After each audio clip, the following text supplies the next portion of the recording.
ठीक है, आज हम आपको बहुलक सिखाते हैं। पिछले वीडियो में आपको माध्य बताया था, आज हम आपको बहुलक सिखाते हैं।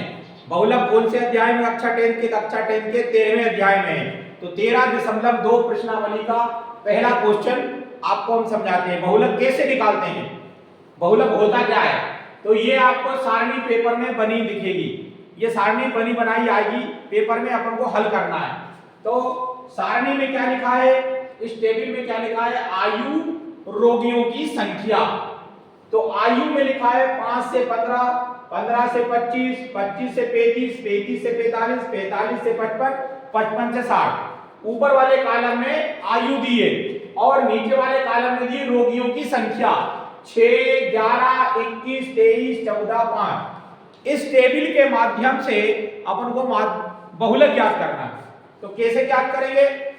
ये जो रोगियों की संख्या दी है, इस रोगियों की संख्या में सबसे अधिक अंक देखना है अपन को। तो सबसे जो अधिक मतलब ज्यादा अंक कौन सा है? 23 है।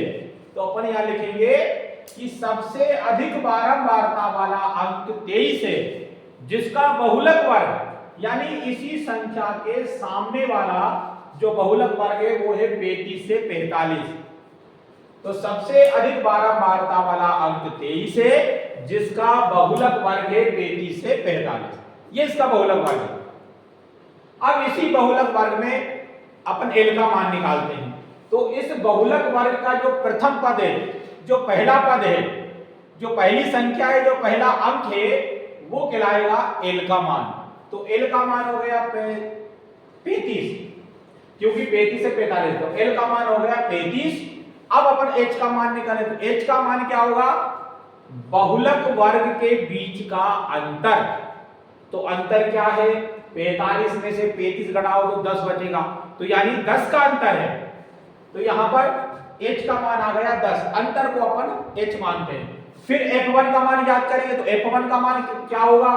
जो बारंबारता वाला अपना अंक है वही अपना f1 रहेगा।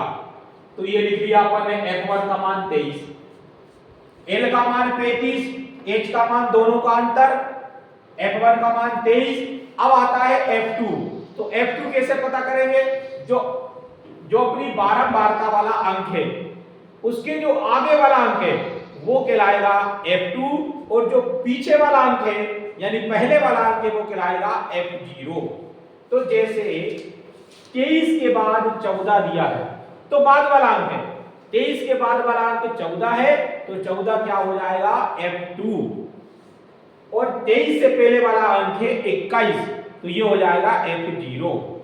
ये सारे मान अपन ने लिख लिए हैं। अब अपन को हल करते हैं। बहुलक का फार्मूला होता है L plus bracket F1 minus F0 upon 2F1 minus F0 minus F2। इस फार्मूले के आधार पर अपन हल करते हैं। और इनटू में h, L का मान है 35, F1 का मान 23, F0 का मान 21, फिर अपॉन में 2, F1 का मान 23, F0 का मान 21, F2 का मान 14। जिस तरीके से मान दिया था उस तरीके से मान अपन ने रख दिया। अब मानों को रखने के बाद अब हल करते हैं। तो 35 प्लस 23 में से 21 घटाएंगे तो बचेगा 2, नीचे 2 इंटू 23 है, तो 23 और 2 का अपन गुणा करेंगे तो कितना हो जाएगा? 46। फिर 21 और 14 को जोड़ देंगे तो हो जाएगा 35, इनटू में है 10। अच्छा, इनको जोड़ा क्यों अपन ने?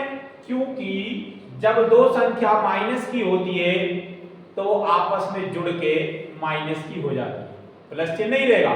गुणा में प्लस होता है लेकिन जोड़ने पे माइनस चिन्ह ही होता है। तो माइनस 21 और माइनस 14 हो जाएंगे माइनस 35। 2/46 में से 35 घटाओ तो 11 बचेंगे इंटू 10। अब अपन 10 का गुणा कर देंगे 2 में। जब किसी कोष्टक के बाहर वाली संख्या का जब गुणा करते हैं तो कोष्टक हट जाता है, क्योंकि गुणा हो जाता है। 10 का 2 में गुणा करेंगे 20 बटे में 11 के 11। अब 11 का भाग 20 में देते हैं अपन, डिवाइड करते हैं। तो 11 एकम 11, 20 में से 11 घटाएंगे तो 9 बचेंगे, क्योंकि एक बार पढ़ा अपन ने 11 एकम 11, तो कितने बच गए अपने पास? 9 बच गए। तो लगा दो 0 और इधर लगा दो दशमलव। भाग नहीं जा रहा है तो दशमलव लगा दी। उधर अपने पास कितना बचा, 11 एकम 11, 9 बचे, 0 बढ़ा दो हो गए 90। अब अपन को 11 का पहाड़ा पढ़ना है कि 90 आ जाए। 11 एकम 11, 11 दूनी 22, इस प्रकार 11 अट्ठे 88, तो 11 अट्ठे 88 हो गया। अपने पास थे कितने, 90 थे, 88 चले गए, कितने बचे 2। फिर पुनः वही के वही 20 आ गए। तो इसलिए दशमलव के बाद केवल अपन एक अंक ले लेते हैं, वही अपना आंसर है। तो 11 में 20 का भाग देने के बाद आया 1.8, 35 में 1 जोड़ दो हो गया 36, 36.8। तो ये इस प्रकार से आज अपन ने बहुलक सीखा। बहुलक में क्या किया जाता है, सबसे पहले L का मान ज्ञात करना है, H का मान ज्ञात करना है, F1 का मान ज्ञात करना है, F2 का मान ज्ञात करना है, F0 का। L कौन होता है, जो बहुलक वर्ग का सबसे पहला वाला जो अंक होता है वो कहलाता है L। दोनों बहुलक का जो अंतर होता है वो कहलाता है H। F1 कौन होता है, जो सबसे अधिक बारंबारता वाला जो अंक होता है वही अपना F1 कहलाता है। F2 क्या कहलाता है, बारंबारता के बाद वाला अंक, और बारंबारता से पहले वाला अंक F0 कहलाता है। अगर ये मान आपने ज्ञात कर लिए तो आपका सवाल सोल्व हो गया। आया सबको समझ में?